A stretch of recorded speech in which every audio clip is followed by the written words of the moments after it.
anytime we make anything, you know I care about getting the most out of everything we cook, right? But what about getting the most out of every dollar we spend?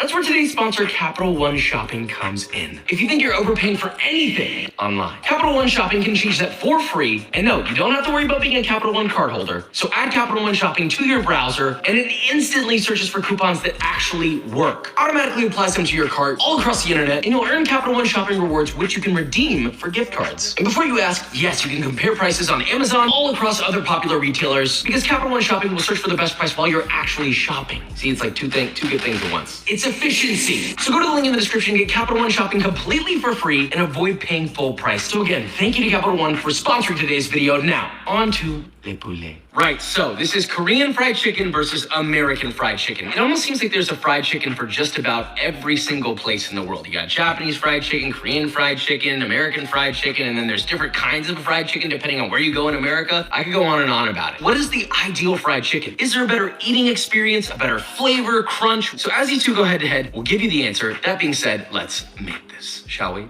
We got two avenues here, so we're gonna explore both at the same time. One of these chickens are marinated, and one of them is sort of dry cured. But either way, we'll get them wiped to coat nicely in their dredge. Let's begin with our Korean fried chicken, also called yangnyeom chicken. How's my pronunciation? Can't wait to be eviscerated in the comments. Anyway, very simple. Start with 2 pounds or 900 grams of chicken pieces. You can go with wings, drumsticks, thighs, or a nice mix. To that, you'll add 1 tablespoon or 17 grams of grated ginger, 1 teaspoon or half a gram of fine ground black pepper, generous salt to taste, and just toss that bad boy together and let it sit for at least 5 minutes at room temp or covered in the fridge overnight. So this is essentially curing in a way. Now for the buttermilk fried chicken, you're gonna want the same exact amount of chicken added to a buttermilk marinade consisting of 2 cups or 475 milliliters of buttermilk, 1.5 teaspoons or 8 grams of optional MSG.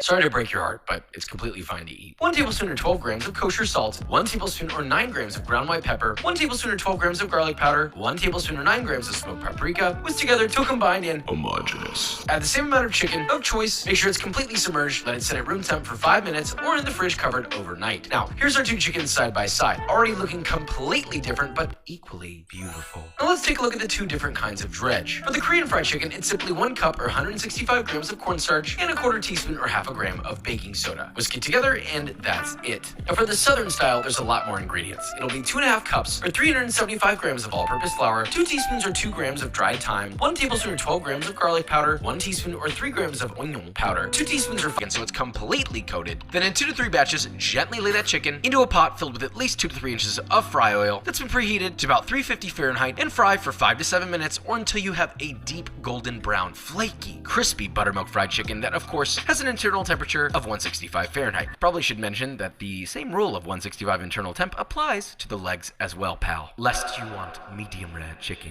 Now place that in a wire rack to drain and simply repeat that frying process with all of your chicken. Now, it is the moment of truth. Just looking at these two, you can see how extremely